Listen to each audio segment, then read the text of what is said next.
Tournez avec moi, s'il vous plaît, dans 1 Pierre. On s'en va au chapitre 3. Je remercie Michel qui nous a bien mis la table la semaine dernière. Il y a vraiment un lien important entre le passage de la semaine dernière et le passage de ce matin. Puis j'en profite pour vous demander, pendant que je vais prêcher tantôt, de prier pour Jonathan Bédard. Jonathan, c'est notre stagiaire cet été, d'accord? Et Jonathan, je n'ai pas pensé à mon coup, mais Jonathan doit prêcher pendant son stage cet été. Alors, ce matin, Jonathan prêche à Sorel, probablement pour son 4e message à vie dans le passage le plus difficile à interpréter de tout le Nouveau Testament. Je ne sais pas qu'est-ce que j'ai pensé, mais au début de la semaine, j'ai dit, c'est pas vrai. J'ai envoyé Jonathan prêcher sur 1 Pierre 3, 18 à 22. C'est comme Martin Luther se grattait la tête, s'arrachait les cheveux en disant, je ne comprends pas qu'est-ce que l'apôtre voulait dire ici. D'accord? Puis j'ai envoyé Jonathan prêcher là-dessus à Sorel pendant que moi je prêche ici. Alors priez pour Jonathan, s'il vous plaît. C'est vraiment un homme courageux. C'est un passage difficile qu'on va regarder ce matin, mais c'est un passage extrêmement édifiant. Pierre, à travers sa lettre, veut encourager des chrétiens de la région d'Asie mineure, une région de l'Empire romain. Et donc, c'est une lettre qui était appelée à circuler dans plusieurs églises. Un contexte où les chrétiens ne sont pas bien reçus, souvent. Un contexte où il va y avoir des difficultés, voire des persécutions dont les chrétiens vont faire l'objet. Et Pierre veut les encourager à travers ces souffrances-là. Pierre va les encourager en pointant vers Jésus-Christ, qui, admettons-le, a souffert plus que sa part, n'est-ce pas, en mourant sur la croix. Et donc, souvent, il va pointer vers Christ. Parfois, il va pointer vers Christ en disant, « Regardez à Christ, c'est notre exemple, c'est notre modèle. » Ce matin, ce n'est pas ça qu'il fait dans le passage. Ce matin, Pierre ne nous donne pas Jésus-Christ comme exemple, il nous donne Christ comme encouragement par sa victoire. Et il nous dit, ceux des chrétiens, depuis 2000 ans et jusqu'au retour de Christ, qui auront à subir des injustices, des souffrances injustes dans cette vie, et qui choisissent de le faire comme les chrétiens le font depuis 2000 ans, avec grâce, avec douceur, avec patience, savent déjà qu'ils sont du bon côté de l'histoire, parce que Christ a vaincu et il est déjà vainqueur. Amen? Et ce matin, Pierre veut vous encourager, si vous êtes en train de vivre des situations injustes, souffrantes, et vous cherchez la bonne attitude à avoir. Ce matin, ce ne sera pas en regardant Christ comme exemple, mais en prenant le temps, pendant la semaine, de l'adorer, de prier, de réaliser qu'il est actuellement à la droite de Dieu et qu'il règne, qu'il a déjà la victoire. Et si vous choisissez d'avoir cette bonne attitude douce et patiente à travers des souffrances injustes, vous êtes du bon côté de l'histoire. On va prier ensemble avant d'écouter la lecture de la parole de Dieu.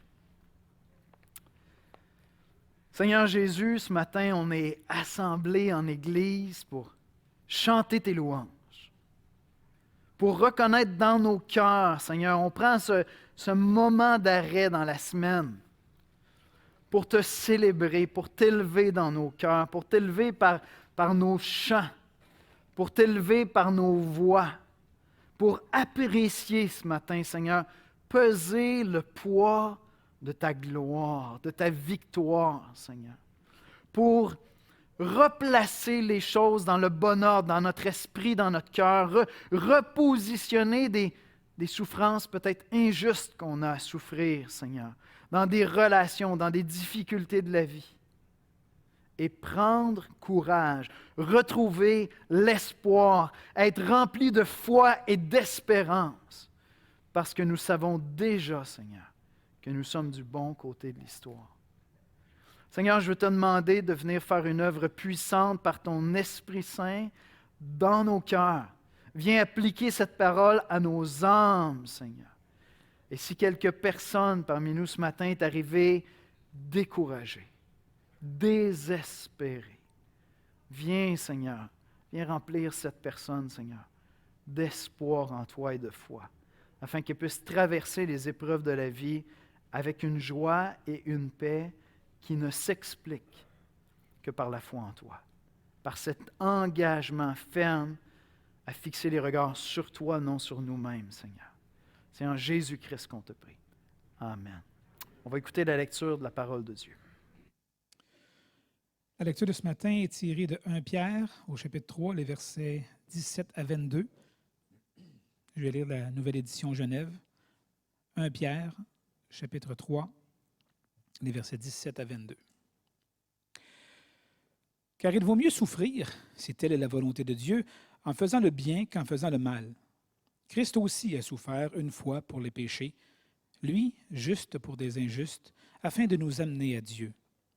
Il a été mis à mort quant à la chair et rendu vivant quant à l'esprit, dans lequel aussi il est allé prêcher aux esprits en prison, qui autrefois avaient été incrédules, lorsque la patience de Dieu se prolongeait au jour de Noé, pendant la construction de l'arche, dans lequel un petit nombre de personnes, c'est-à-dire 8, furent sauvées à travers les eaux.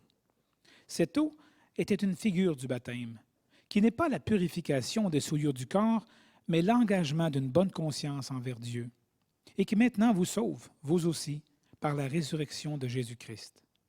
Il est à la droite de Dieu depuis qu'il est allé au ciel et que les anges, les autorités et les puissances lui ont été soumis. Merci Stéphane.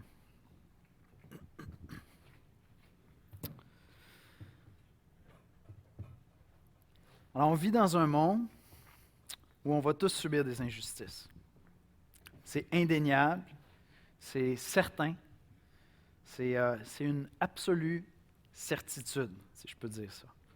Et cette semaine, on a vu, puis plusieurs d'entre vous avaient été victimes d'une injustice. Énorme, potentiellement énorme. 2,9 millions de Québécois se sont fait voler des informations personnelles chez Desjardins cette semaine. Si vous ne le saviez pas, je suis désolé, je vous l'apprends ce matin. Suivez l'actualité, s'il vous plaît, avant de venir à l'église. Je ne vais pas vous faire une syncope. Il y en a qui sont en train de se connecter sur leur compte là, pour voir s'il reste de l'argent dans le compte de banque. Il n'y a pas eu de vol d'argent encore. Soyez en paix, vous pouvez écouter la prédication. 8,4 millions de Québécois, compris les enfants. Enlever les enfants de ça, ça veut dire que c'est plus d'un tiers des Québécois qui se sont fait voler des informations personnelles cette semaine. Il y a une bonne partie de l'Assemblée ici qui s'est fait voler des informations personnelles chez Desjardins et on ne connaît pas les répercussions de ça. Il n'y aura peut-être pas de répercussions, c'est peu probable. Il devrait y avoir des répercussions. Il y en a d'entre vous qui allez vous faire téléphoner cette semaine. Puis il va y avoir un appel, puis là on va dire on a appris, on travaille pour Desjardins, on a vu que vous avez été victime, répondez pas. C'est pas comme ça qu'ils vont vous contacter, ils vont vous envoyer une lettre par la poste, ça va être sur leur application sur le site web, d'accord? Embarquez pas là-dedans. Mais vous comprenez, c'est vraiment une injustice. Parce qu'il y a un employé qui a décidé qu'il allait tromper le système, puis qu'il allait voler un paquet de monde. Et c'est vraiment une injustice. Il n'y a personne qui méritait de subir ça ici, cette semaine. Et cette injustice-là ne s'arrête pas là, parce qu'on ne connaît pas les répercussions. Donc, ça peut avoir des incidences sérieuses. On parle d'un numéro d'assurance sociale, le nom de la personne, la date de naissance, c'est le genre de choses que tu ne changes pas souvent dans ta vie. Fait que ça peut être assez compliqué. Mais l'injustice ne s'arrête pas là. Pensez aux milliers d'employés chez Desjardins, dont plusieurs vont se faire apostropher par des gens frustrés qui vont dire « Ma gang d'incompétents, c'est ça Desjardins! Coopérative! » Ils ne sont pas responsables de cette erreur-là, probablement. Ils n'ont probablement rien fait là-dedans, mais ils vont subir encore des injustices à cause de ça. Puis combien de patrons, je ne sais pas, c'était peut-être pas évitable cette affaire-là, peut-être qu'on est juste en train d'apprendre à s'adapter à cette réalité-là technologique. Il y a probablement du monde, il y a des têtes qui vont tomber. Il y a des gens qui vont perdre leur emploi, possiblement. Et peut-être injustement, parce qu'il faut qu'il y ait une tête qui roule. Il faut qu'il y ait un nom, il faut qu'il y ait quelqu'un à blâmer. C'est ça la réalité. C'est qu'on vit dans un monde où il y a des injustices. Et je veux dire, honnêtement, pour la majorité des victimes, cette injustice-là n'aura probablement pas des incidences très, très graves parce qu'ils vont assumer beaucoup de la responsabilité. Mais certains d'entre vous, vous avez vécu des situations injustes qui ont des implications beaucoup plus graves. Je pense des fois à des situations où vous avez des accidentés de la route.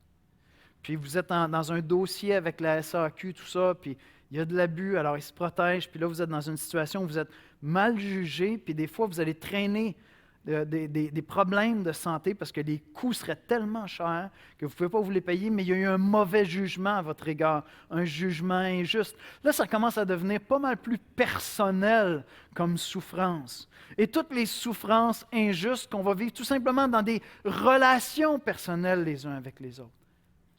La souffrance injuste fait partie du lot de la vie ici-bas, pour tous les êtres humains, pour chacun d'entre nous. Et il y a un grand principe chrétien qui est évoqué dans 1 Pierre au verset 3, au verset 17. Car il vaut mieux souffrir, si telle est la volonté de Dieu, en faisant le bien qu'en faisant le mal. Ce principe-là est un principe pour les chrétiens depuis 2000 ans. Il vaut mieux souffrir, si telle est la volonté de Dieu, en faisant le bien qu'en faisant le mal. Et cela implique que je vais accepter de souffrir des injustices. Parce que si je souffre parce que j'ai fait le mal, il n'y a pas d'injustice. Ça, c'est juste la justice qui est en train de s'opérer. Tu as fait le mal, tu souffres pour ça. Il y a des conséquences. Il y a quelqu'un qui s'est fait virer cette semaine. Il y a probablement des accusations criminelles qui vont être portées chez Desjardins par la police contre cet individu-là. Il ne pourra pas aller en prison en disant « Oh, on vit dans un monde injuste! » Non, tu as décidé de voler l'identité de 2,9 millions de Québécois. Il y a beaucoup de gens qui attendent la justice ici-bas. Et s'ils acceptent ça, s'ils acceptent la justice et qu'ils s'en vont là en disant « je le mérite », c'est bien. Mais l'attitude des chrétiens depuis 2000 ans va beaucoup plus loin que ça. Parce que dans ce cas-là, c'est la justice. On parle de souffrir injustement, si telle est la volonté de Dieu, parce que Dieu le permet. Parce que Dieu permet cette situation-là dans ta vie, puis tu ne peux pas la changer, et tu es simplement victime d'injustice. Et de garder une attitude patiente et douce, aimable, conciliante, plutôt qu'être revanchard, plutôt que de monter aux barricades, plutôt que de s'emporter pour se faire justice, plutôt que de chercher la vengeance. Depuis 2000 ans, c'est la marque de commerce des chrétiens. D'accepter de souffrir, si telle est la volonté de Dieu, en faisant le bien plutôt qu'en faisant le mal. Et pourtant, dans nos cœurs, on a des cœurs humains, on vit la réalité comme tout le monde. Souvent, lorsqu'on vit des injustices, le cri, la clameur, ce qui lève, la souffrance qui vient dans notre cœur, elle a dit, à quoi ça sert de souffrir? Et c'est ça qu'on entend constamment, des gens qui subissent des situations injustes. Oui, mais à quoi ça sert de souffrir? Et dans le passage de ce matin, la réponse de Pierre, c'est ceci. Ça sert à être du bon côté de l'histoire. Parce qu'un jour, Christ revient et il a déjà vaincu. Et ça sert à être dans le camp des vainqueurs, que d'accepter gracieusement de souffrir des injustices en faisant le bien plutôt qu'en faisant le mal. Voilà à quoi ça sert. Voici comment je résumerai l'exposé de ce matin. Ce matin, on va voir ensemble que ton espoir dans les injustices de la vie se trouve dans l'œuvre parfaitement injuste de Jésus-Christ. Je sais qu'il y a une petite contradiction ici. Et cela demande d'embarquer par la foi. Ton espoir dans les injustices de la vie se trouve dans l'œuvre parfaitement injuste de Jésus-Christ, et cela demande d'embarquer par la foi. La parfaite injustice de Christ. Premièrement, la parfaite injustice de Christ. Verset 17, car il vaut mieux souffrir si telle est la volonté de Dieu en faisant le bien qu'en faisant le mal. Et là, Pierre va donner comme exemple l'exemple absolu. Le plus grand exemple qu'on peut donner, la personne de Christ elle-même, Jésus-Christ. Au verset 18, Christ aussi a souffert, une fois pour les péchés, lui juste pour des injustes, afin de nous amener à Dieu. Il a été mis à mort quant à la chair et rendu vivant quant à l'esprit. La souffrance injuste du juste. Une des choses qu'il faut comprendre lorsque tu veux comprendre c'est quoi le christianisme, c'est que tous les êtres humains, devant Dieu, toute proportion gardée, là, si tu te places devant Dieu, tous les êtres humains sont des injustes. En comparaison de Dieu, tous les êtres humains sont des injustes.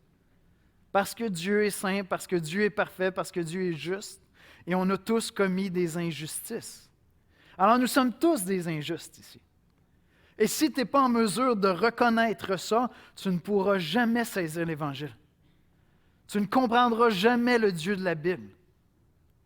Tu es un injuste. Bon, tu te compares avec ton prochain, puis tu te dis, moi, je n'ai pas fraudé 2,9 millions de personnes. J'ai ma petite théorie là-dessus. Moi, je pense qu'on a tous le potentiel de faire les choses les plus ignobles. Je pense que c'est là en nous. Fait que tu n'as peut-être juste pas eu l'opportunité. Je te laisse ça comme ça pour réfléchir. Il y a un livre extraordinaire qui s'appelle « Ordinary Man », qui raconte comment le régime nazi, pendant la Deuxième Guerre mondiale, a réussi à prendre des gens bien et à les endoctriner. Ce n'étaient pas des militaires, et à les endoctriner de sorte qu'ils deviennent les bataillons les plus cruels du régime nazi. Et tout le livre cherche à dire ce potentiel-là d'horreur, de méchanceté.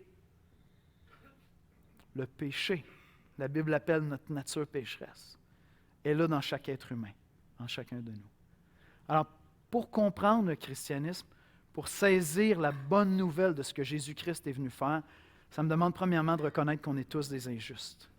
Et comme injustes, il y a des situations où on va subir de la souffrance juste et d'autres souffrances injustes. Tu t'es fait prendre à faire le mal, tu vas peut-être souffrir justement pour ton injustice. Mais d'autres fois, comme tu vis avec une méchante gang d'injustes, il y en a une couple ici dans la salle, mais ce que ça donne, c'est que des fois, tu vas souffrir injustement. C'est évident, si on est tous avec des injustes puis qui continuent à respirer, les gens autour de moi, des fois, ils vont être à la hauteur de ce qu'ils sont, des êtres injustes, puis ça va être moi la victime. Tu vis en famille, tu vis en couple, tu vis en église, tu as un travail, tu vas à l'école, partout, ça va être comme ça. Mais dans l'histoire de l'humanité, les Saintes Écritures nous disent qu'il y a eu un homme qui était un juste, qui n'avait jamais commis d'injustice devant Dieu, et cet homme-là s'appelait Jésus de Nazareth. C'était le juste qui est venu mourir une fois pour toutes pour le péché, pour les injustes, afin qu'on puisse être pardonné de nos péchés. Et si tu dis, regarde, c'est ça, moi c'est là que je décroche, là on est dans la mythologie. Un homme qui n'a jamais fait de péché, c'est dans la mythologie. Prends au moins le temps d'aller lire les évangiles. Le minimum, tu vas finir ça et tu vas dire, écoute, c'est un homme extraordinaire. Minimum, ça va être ça. Plus probablement, tu vas dire, non, c'est un homme exceptionnel. Et plus probablement encore, tu vas dire, il y en avait peu qui étaient comparables à lui. Et peut-être, par la grâce de Dieu, tu vas dire, comme le soldat romain, qui l'a regardé mourir, il a dit, celui-ci était le Fils de Dieu, c'était un juste. C'était un juste. Mais va lire les évangiles pour te faire ta propre avis. Fie-toi pas sur moi, fie-toi pas sur les préjugés de la société, sur ce que tu entends sur le christianisme, sur ton expérience avec des chrétiens. Là, je te parle de Jésus, je ne te parle pas des chrétiens. Les chrétiens, on est tous des injustes. Tu as rencontré des chrétiens et tu dis « Ah, ils sont aussi pécheurs que les autres. » Tu as tellement raison. Tu as tellement raison. Fais-toi pas une idée juste là-dessus. On est juste des pécheurs graciés. C'est juste ça qu'on est, des pécheurs graciés. D'accord? Des injustes à qui Dieu a fait grâce. C'est ça qu'on est. Par la grâce de Dieu, on pêche un peu moins souvent. Par la grâce de Dieu aussi. Pas parce qu'on est des justes. Par la grâce de Dieu. Et donc, il y avait cet homme, Jésus de Nazareth, qui est venu. Et Pierre nous dit, celui-ci était juste. Et il est venu mourir, souffrir pour les péchés, une fois pour toutes. Christ a beaucoup souffert dans sa vie. Imagine un instant que tu serais quelqu'un sans péché. Tu n'aurais jamais péché, puis tu vis parmi les pécheurs. Juste comme enfant à la maison, après ça comme adulte, puis on regarde son ministère. Il a souffert plein de fois, mais Pierre est en train de faire allusion ici à sa mort à la croix. À sa mort à la croix. Lorsqu'il est mort sur la croix, c'était une mort propitiatoire. Il mourait à notre place afin que Dieu nous soit propice, que Dieu nous accueille, afin d'effacer mon injustice aux yeux de Dieu. Et c'est ça que Pierre est en train de nous dire ici, la souffrance injuste du juste, parce que Jésus n'a jamais péché. Vous savez, une des particularités lorsqu'on souffre, comme chrétien aussi, c'est que souvent on a l'impression que Dieu s'éloigne de nous. Vous irez lire le livre de Job. D'accord? Lorsqu'on souffre, on a l'impression que Dieu s'éloigne de nous et c'est extrêmement tentant de commencer à imaginer Dieu, à penser à Dieu à travers notre souffrance. Puis là, Dieu devient comme celui qui pourrait tout nous donner, mais qui retient ça. Tu pourrais me guérir, tu pourrais me donner du travail, tu aurais pu permettre que cette souffrance-là n'arrive pas, mais tu retiens ça. Tu es un Dieu qui garde les choses pour toi. Et ça, c'est complètement faux. Je ne vais pas expliquer tout le mal et la souffrance dans le monde aujourd'hui. Ce n'est pas le sujet du passage, puis c'est un passage où il y a beaucoup à dire. Mais je veux juste mentionner, la souffrance peut faire que j'ai l'impression que Dieu devient extrêmement loin. Il est distant. C'est comme celui qui pourrait, tu sais, écoute, tu as tout. Si tu es le Dieu de la Bible, tu as tout. Tu pourrais juste comme apaiser ma souffrance, mais tu retiens ça. Puis là, Dieu semble avare. Puis je suis en train de lire un livre qui vraiment est en train de m'édifier terriblement. Ça s'appelle The Good Life par un pasteur que j'aime énormément, un ami, Tim Savage. Et puis, je veux juste vous lire une citation. On a fait une traduction libre de ça. Mais le Dieu de la Bible n'est pas un Dieu avare. Il n'amasse pas pour lui-même. Sa libéralité rayonne vers l'extérieur comme les rayons du soleil, comme l'eau jaillissant d'un geyser. Il est un Dieu qui se donne lui-même, pensez à la croix, se déversant lui-même et déversant ses bontés constamment dans la création. Cet après-midi, va prendre une marche. Profite du soleil, c'est la seule belle fin de semaine de l'été. Va prendre une marche. Puis arrête-toi à un certain moment donné, fais juste fermer les yeux, puis recevoir les rayons du soleil, puis pense à Dieu un instant, qui a créé le soleil. C'est tellement une belle image de Dieu. C'est tellement une belle image. Voici ce que Tim dit ensuite. Il dit « Une telle générosité pourrait sembler épuiser les ressources divines. Un Dieu qui se donne constamment comme ça. C'est cependant tout le contraire. Plus Dieu se donne lui-même, plus il peut en donner. Dieu ne semble jamais aussi riche que lorsqu'il se dépouille lui-même. Et Christ n'est jamais beau. Dieu le Fils, Jésus-Christ, n'est jamais aussi beau que lorsqu'il se dépouille lui-même sur la croix pour nous. Tel est le Dieu qui nous aime et qui a souffert pour des injustes. Qui a souffert pour des injustes. Pourquoi est-ce qu'il a fait cela? Pierre nous dit pour nous amener à Dieu. Son objectif, c'est de nous amener à Dieu. C'est de nous rendre aptes à entrer dans la présence de Dieu. C'est qu'un jour, lorsque j'irai vers Dieu, les souffrances s'arrêtent et que Dieu m'accueille, que j'entre dans sa présence. Et tout le but de la souffrance de Christ, c'était ça, c'était de nous amener à Dieu. Pierre ne nous donne pas Jésus-Christ comme exemple ici, pas dans ces quelques versets-là. Il nous est donné comme source d'encouragement, parce que ces souffrances nous ont acquis la promesse de notre salut. Ces souffrances lui ont acquis la victoire sur le péché, sur le mal et l'assurance de notre salut, l'assurance qu'on sera réunis avec lui. Cette parfaite injustice que Christ a acceptée lui a acquis la victoire absolue sur le péché et c'est là que se trouve notre espérance. C'est dans sa victoire. À quoi ça sert de souffrir? Pour les chrétiens, ça sert à bien des choses. Pierre nous donne plein d'éléments. On va en parler encore la semaine prochaine. D'autres angles, être un bon témoignage. Mais ici, ce que Pierre nous dit, c'est afin d'être du bon côté de l'histoire. Afin d'être du bon côté de l'histoire. Christ a eu la victoire absolue. Il a vaincu la mort, le péché et le diable.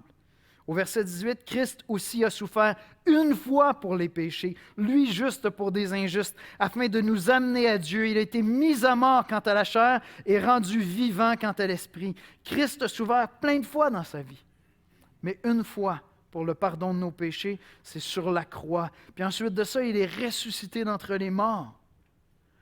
Des centaines de personnes ont été témoins de sa résurrection.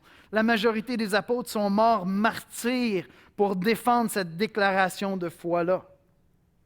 Parce qu'ils avaient la ferme assurance que Christ avait vaincu la mort, le diable, le péché, et qu'à leur mort, ils seraient réunis avec Christ dans la gloire. Ils seraient réunis avec Christ dans la gloire. Verset 22. Cette eau était une figure du baptême. Je reviens sur Noé un petit peu plus loin. Qui n'est pas la purification des souillures du corps, mais l'engagement d'une bonne conscience envers Dieu, et qui maintenant vous sauve, vous aussi, par la résurrection de Jésus-Christ. Il est à la droite de Dieu depuis qu'il est allé au ciel et que les anges, les autorités et les puissances lui ont été soumis. Christ règne actuellement. Il est dans la gloire. Et une des manières les plus importantes pour les chrétiens de traverser les épreuves de la vie, c'est de cultiver notre cœur d'adorateur. On a commencé la série dans 1 Pierre en disant ceci. Une des leçons les plus importantes, une des premières leçons dans 1 Pierre, c'est quoi? Si ton adoration ne va pas bien, la vie chrétienne va être difficile. Et donc, si tu souffres actuellement de situations injustes, une des choses que tu as besoin de faire, un des endroits, t'es chrétien, t'es chrétienne, un des endroits où tu vas trouver un remède pour ton cœur, c'est de prendre des temps d'arrêt dans la semaine. Pour t'arrêter, lire ce passage, aller dans la prière et contempler Christ qui règne. Contempler Christ qui règne actuellement. Puis aller dans la louange, aller dans l'adoration. Dire, Seigneur, dans ma vie actuellement, je souffre, mais je sais que tu règnes et que la victoire m'est acquise. Et j'ai besoin de ces temps d'arrêt. Des fois, si tu souffres beaucoup, une fois par jour ne suffit pas. Tu commences ta journée en l'adorant, en célébrant. Puis ça va mal au travail, puis je ne sais pas, une relation avec un collègue super difficile. Pars marcher sur l'heure du lunch. Reste pas dans la boîte, pars marcher sur l'heure du lunch. Va dans la prière, va louer Christ. Prends le temps de le contempler, régnant, victorieux, à la droite du Père, intercédant pour toi. Prends le temps de l'adorer. Si ton adoration, si ta louange ne vont pas bien, la vie chrétienne est extrêmement difficile. Et donc, si tu dis, Yannick, ça ne fait pas partie de ma vie, moi j'adore le dimanche matin par les chants. C'est un bon début, mais c'est loin d'être suffisant, parce que la vie chrétienne, tu n'enlèves pas ta soutane en quittant ici, là. Tu comprends? Tu demeures un chrétien toute la semaine. Autrement, tu vas vivre toute la semaine comme un chrétien charnel, tes souffrances. Tu vas prendre recours, comme dit Pierre, à nos anciennes solutions avant d'être chrétien. Qu'est-ce qu'on faisait quand il y avait des souffrances injustes? Tu sais comment tu étais avant. Mais si tu ne veux pas retomber là, tu as besoin de cultiver cette vision de Christ dans sa gloire. Plusieurs fois par jour, peut-être. Plusieurs fois par jour, peut-être. Tu dors mal. Tu fais des cauchemars la nuit parce que tu es anxieux. Prends le temps d'aller dans l'adoration. Contempler Christ dans sa gloire. Il a obtenu la victoire. Il a obtenu la victoire. Et il a proclamé la victoire. Écoutez, ce passage-là est tellement difficile à interpréter. C'est quoi qui s'est passé là? Il est allé proclamer, prêcher. À qui, comment, quoi? C'est quoi qui se passe là? J'ai dit tantôt en introduction, Martin Luther dit ceci. Martin Luther, pas Martin Luther King, le réformateur du 16e siècle, dit ceci. Ce texte est étrange et certainement l'un des passages les plus obscurs du Nouveau Testament. Je ne sais toujours pas vraiment ce que l'apôtre voulait dire. Ça me fait du bien comme interprète de la Bible, tu sais, quand je peux citer Martin Luther comme ça. Ça me rassure, je me dis, OK, j'ai peut-être le droit à l'erreur ici. Fait que je veux juste vous le dire. Ce matin, vous avez le droit d'être en désaccord avec moi, d'accord? Vous avez le droit de ne pas être d'accord avec moi. Vous avez toujours le droit de ne pas être d'accord avec moi. Je veux que vous ayez des convictions. C'est une blague! Tableau, réveillez-vous, vous dormez. Voici les questions qui sont difficiles sur le passage. Où est allé Christ? C'est où qui est allé au juste prêcher en prison, aux esprits en prison? Qu'est-ce qu'il a prêché? Et puis, à qui est-ce qu'il a prêché? C'est qui les esprits en prison? Ce que je veux faire ce matin avec vous, je ne vais pas démêler ça pour tout le monde, je vous avoue. Je vais vous dire ma compréhension, mais je vais être fair play avec vous. Je vais vous donner les 3 interprétations classiques. Et puis ensuite de ça, je vais quand même tirer une leçon importante de ça. 3 interprétations, et c'est simplement pour vous dire que c'est vraiment difficile d'avoir une certitude. Je pense qu'il va y avoir beaucoup de discussions avec Jésus de l'autre côté, puis Pierre a des comptes à nous rendre de l'autre bord. Vous comprenez? Pierre, on savait que tu n'étais pas particulièrement instruit, mais là tu as été tough. Fait que, on va être gracieux, on sait que le Saint-Esprit t'a inspiré, fait qu'on va essayer de faire quelque chose avec ça. Première interprétation, qui pendant longtemps dans l'histoire de l'Église a été la plus répandue, entre sa mort et sa résurrection, il serait descendu aux enfers pour annoncer l'Évangile à ceux qui sont morts avant sa venue. Donc, comment les gens faisaient-ils pour être sauvés avant la venue de Christ? Bon, mais certains ont déterminé que entre sa mort et sa résurrection, il serait descendu aux enfers pour prêcher l'Évangile à ceux qui sont morts avant qu'ils viennent, pour qu'ils puissent peut-être être sauvés. Et un des documents chrétiens les plus anciens, hormis la Bible qu'on possède, le symbole des apôtres ou le credo des apôtres, laisse entendre que ça serait peut-être ça l'explication. Maintenant, le credo des apôtres, ce n'est pas la Bible. Il y a juste la Bible qui est la Bible. Et le credo des apôtres n'a jamais été adopté par aucun concile. Les conciles, c'était des gros meetings des églises de partout à l'époque qui, des fois, adressaient des fausses doctrines qui circulaient, le fait que Jésus-Christ n'aurait pas été Dieu, des choses comme ça. Le credo des apôtres n'a jamais été adopté dans un concile. Mais voici ce qu'il dit. Hey, je vais dépasser un peu mon temps ce matin, les amis, je suis désolé. Je vous lis rapidement le credo des apôtres, c'est très bref. « Je crois en un seul Dieu, le Père Tout-Puissant, Créateur du ciel et de la terre, et en Jésus-Christ, son Fils unique, notre Seigneur, qui a été conçu du Saint-Esprit et qui est né de la Vierge Marie. Il a souffert sous Ponce Pilate, il a été crucifié, est mort, a été enseveli, est descendu aux enfers, et le 3e jour est ressuscité des morts, il est monté au ciel. » Je m'arrête ici. Il me manque la moitié du credo encore. Est descendu aux enfers. Et donc, pendant longtemps, même plusieurs pères de l'Église, c'est-à-dire les premiers théologiens dont on a des écrits comme Clément d'Alexandrie, ont conclu de ce passage-là dans 1 Pierre que Jésus, entre sa mort et sa résurrection, est allé aux enfers pour proclamer l'Évangile à ceux qui étaient morts avant qu'ils viennent. Maintenant, il y a plusieurs difficultés avec cette position-là. Et une des implications de cette position-là, c'est que ce serait possible de devenir chrétien après ta mort. D'accord? Ça sous-entendrait qu'il y aurait pas des dépressions post-mortem, non. Mais des conversions post-mortem. D'accord? Et puis évidemment, les Écritures nous disent qu'il est donné à l'homme de mourir une seule fois, après quoi vient le jugement. Fait qu'on a un problème. Et tout ça va conduire donc à l'élaboration même de la doctrine du purgatoire. Dans le purgatoire, qu'est-ce qui se passe après ma mort? Je m'en vais dans un endroit de souffrance où je vais terminer d'expier mes fautes par moi-même, puis ensuite je vais pouvoir aller dans la présence de Dieu. Tout ça va découler de ça. C'est une fausse doctrine, ce n'est pas admis, d'accord? Et ça va découler de là. Il y a des difficultés avec cette interprétation-là. Une des difficultés, entre autres, c'est que le passage en grec ne parle pas de descendre. Quand ça dit qu'il est allé prêcher aux esprits en prison, il n'y a aucune notion de descente.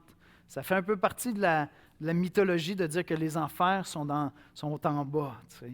Mais donc ça, ce n'est pas là dans le texte, il n'y a pas question de descente.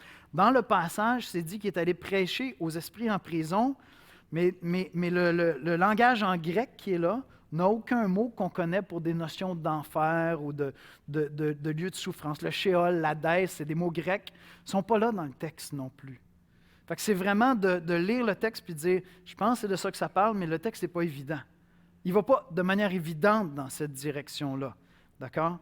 Et puis, une autre des difficultés, c'est que Christ serait allé prêcher en enfer alors qu'il n'est pas ressuscité encore. Et donc, sa résurrection, son ascension font partie intégrale de son œuvre. La victoire, c'est sa résurrection. La victoire, ce n'est pas sa mort. La victoire, c'est sa résurrection. Il est glorifié lorsqu'il va dans la présence du Père. Tout ça, ce n'est pas produit si ça s'est passé entre les deux. Ça sous-entend aussi une espèce de vision de Christ où son corps est mort, mais son esprit est vivant, puis là, on est corps-esprit, puis on peut être séparés comme ça. Il y a plusieurs difficultés dans le passage. Honnêtement, cette interprétation-là n'est pas répandue maintenant, aujourd'hui. Maintenant, deuxième interprétation. Christ avant son incarnation. Ça, c'est la deuxième interprétation. Dans le fond, Christ avant son incarnation, on fait de la théologie un matin, hein? Avant que Dieu le Fils ne devienne Jésus de Nazareth, il existait éternellement. Vous êtes avec moi? Ça va jusque-là? Oui. Fils éternel, s'incarne, devient un homme. Avant son incarnation, au temps de Noé, par son esprit, à travers Noé, il aura annoncé l'Évangile à sa génération. Ça, c'est une deuxième compréhension. À travers Noé, il a annoncé l'Évangile à sa génération. Cette approche-là vient d'Augustin. D'accord? Et Augustin, cette interprétation-là, il était très, très, très préoccupé par l'idée qu'on pourrait se convertir après la mort. Théologiquement, ça ne fonctionne pas, ce n'est pas biblique. Fait qu'il dit probablement que c'est ça qui s'est passé, c'est que Christ, à travers Noé, a prêché à sa génération. Maintenant, cette position-là est moins défendue aujourd'hui aussi parce qu'elle n'est pas bien soutenue par le passage. La troisième interprétation, vous aurez deviné que c'est la bonne. Christ, ressuscité par l'Esprit, revenu à la vie, est allé annoncer le triomphe de l'Évangile aux gens qui n'avaient pas cru en Dieu avant, pas pour qu'ils se convertissent, ou encore aux démons, on ne sait pas, parce que les esprits en prison, on ne sait pas si c'est des êtres humains ou des esprits impurs. On n'a aucune idée. Le texte ne me permet pas de le dire.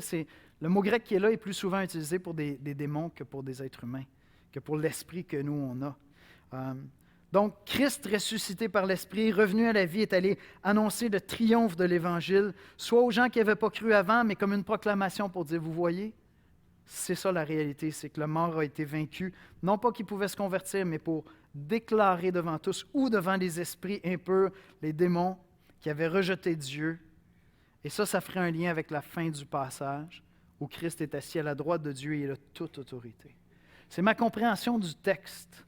C'est que lorsqu'il est question de sa mort dans sa chair, on parle de sa mort à la croix, et lorsqu'on parle de vie par l'Esprit, on parle de sa résurrection. Et au moment où il y a eu son ascension, il est monté dans la présence de Dieu, il a proclamé l'Évangile. Et Dieu lui a accordé toute autorité, tout pouvoir sur toute domination, sur tout esprit. Et c'est la compréhension en général qu'on a de ce passage-là, qui peut-être ne sera pas convaincante pour plusieurs d'entre vous. D'accord? Et là, je veux faire une application concrète. Là, je veux m'adresser aux sceptiques de la Bible. Plusieurs d'entre vous, ou vous entendez souvent ça par des gens au travail, mais si tu es ici avec nous ce matin ou si tu écoutes le message sur le web, ça se peut que tu aies une opinion sur la Bible où tu dis, regarde Yannick, avec le passage de ce matin, je veux dire, l'Église est divisée depuis 2000 ans sur l'interprétation de ce passage-là. Bon, j'ai quand même dit que c'était le passage le plus compliqué à interpréter du Nouveau Testament, là. Ça n'arrive pas toutes les semaines, mais tu as raison. Tu as raison. Voici la chose importante que je veux qu'on retienne du passage. La leçon fondamentale du texte est très, très claire. Christ a vaincu la mort, il a vaincu le péché, il est ressuscité d'entre les morts, il est mort sur la croix pour nos péchés et aujourd'hui, il est vainqueur. Ça, c'est ce qu'on appelle une doctrine essentielle. J'ai besoin de croire ça pour être chrétien. Et la portion obscure et difficile du passage ne change rien à cette doctrine essentielle-là. Donc, ce n'est pas vrai de dire que je peux faire dire n'importe quoi à la Bible. Non, la Bible est souvent très, très, très claire. Et parfois, elle est difficile à comprendre. Et lorsqu'elle est difficile à comprendre, les chrétiens ne construisent pas une doctrine essentielle sur ça. On demeure humble, puis on dit « Wow, c'est pas clair ». Et on va plus loin même, on va même dire « On ne va pas se diviser là-dessus ». Je n'ai pas besoin que vous croyiez la même chose que moi pour que je vous reconnaisse comme chrétien. Mais si vous venez me voir, puis vous me dites, Jésus, c'était juste un bon exemple à suivre, je vais être obligé de te dire, tu n'es pas encore mon frère dans la foi. Ah, tu es mon frère homme. Tu es né comme moi, tu es une créature merveilleuse. Mais il t'en manque encore un 6 héros de gros morceaux avant d'avoir saisi l'évangile de Jésus-Christ. Tu as besoin de croire qu'il était juste et qu'il est mort pour toi comme injuste, qu'il est ressuscité d'entre les morts et qu'il est à la droite du Père glorifié, ayant pleine autorité.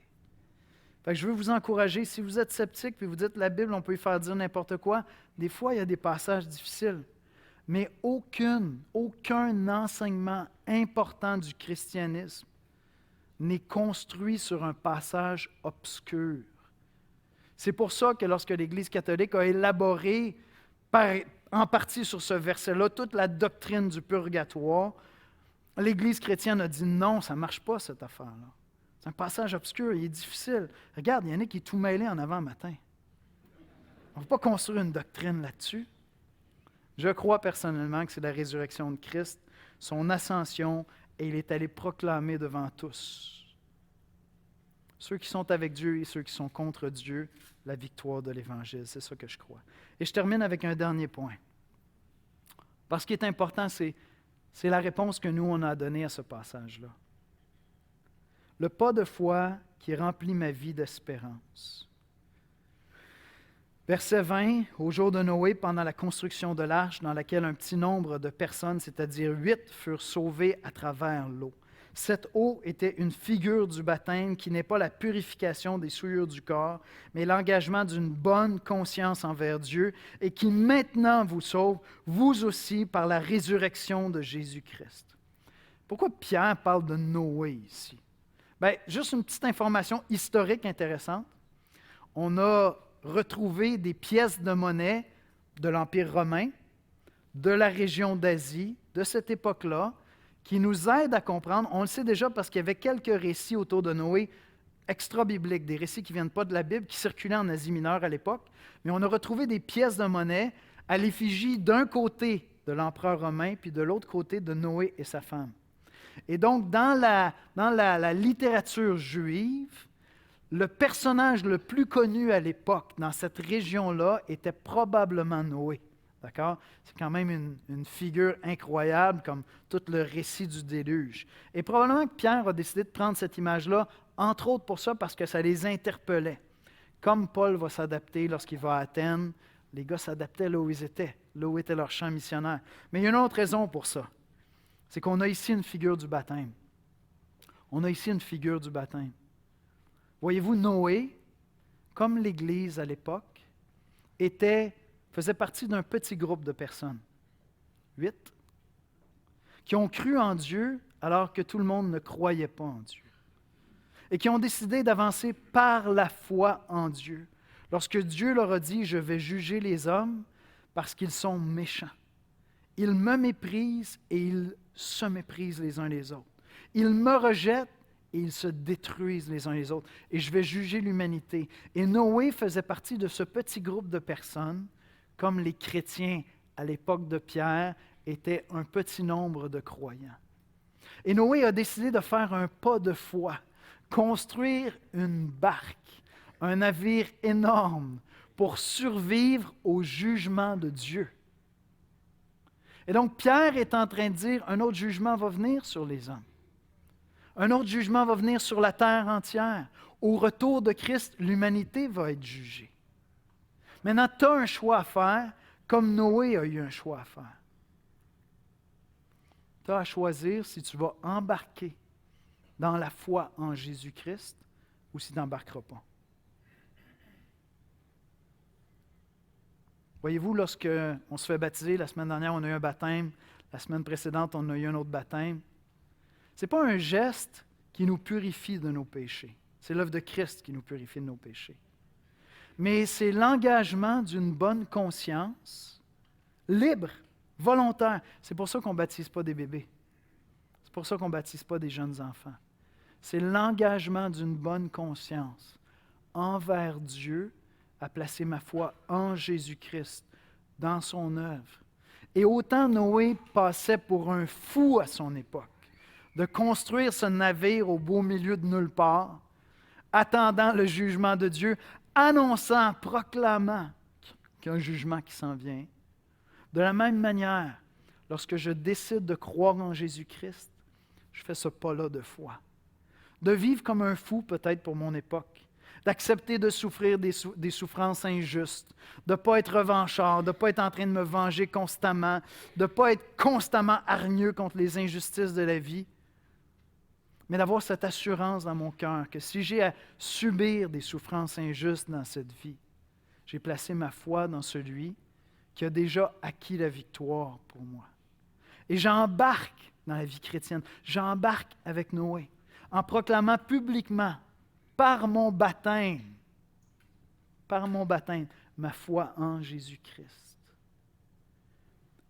Si tu n'as pas embarqué encore avec Noé dans le bateau, si tu n'es pas passé dans le baptistère encore pour te faire baptiser, puis tu dis, oui, mais pourtant je suis chrétien, je crois.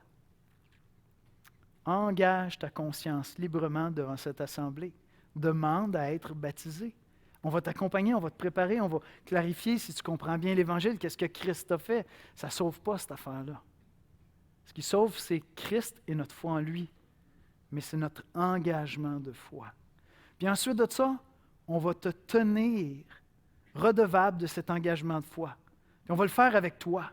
On va être ensemble en Église pour dire, c'est pas toujours facile de souffrir des injustices, mais on est ensemble dans cette barque-là jusqu'au retour de Christ. Amen? Je vais inviter les musiciens à venir me rejoindre à l'avant. Je veux terminer mon passage avec cette parole d'encouragement extraordinaire. Extraordinaire. Dans Matthieu 28, versets 19 et 20. Matthieu 28, 18 à 20. Vraiment un passage qui fait écho à la victoire de Christ. Pierre termine ce passage en disant, il est à la droite de Dieu. Et il y a toute domination, il y a tout pouvoir, toute autorité. Sur les anges, les dominations, les autorités, c'est lui qui règne. Dans Matthieu 28, 18 à 20, voici ce que Jésus dit après sa résurrection.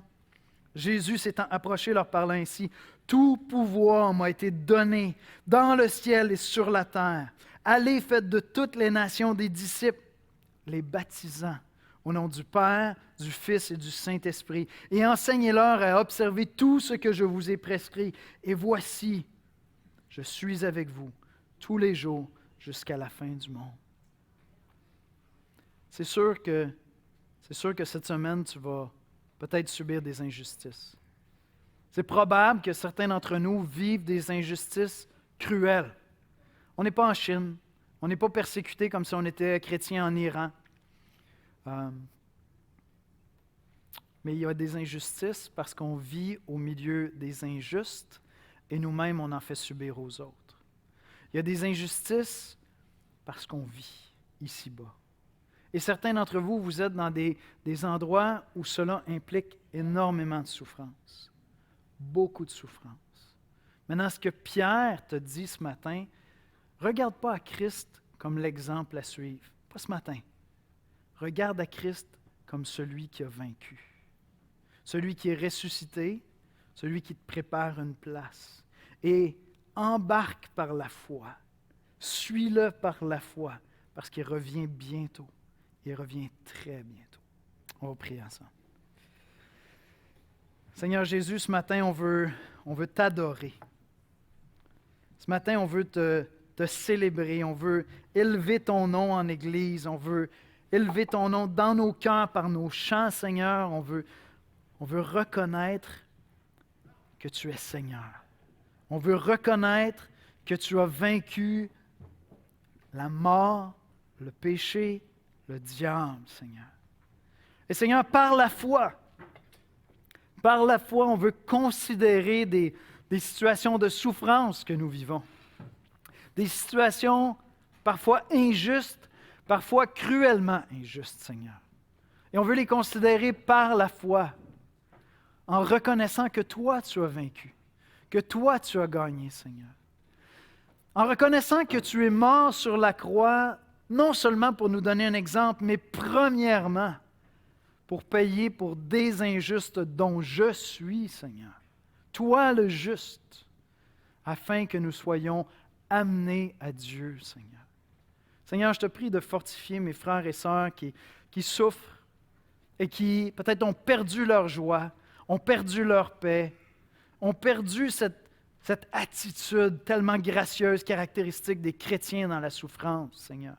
Et viens les renouveler dans leur esprit par ton Esprit Saint, par ce message de l'Évangile, Seigneur.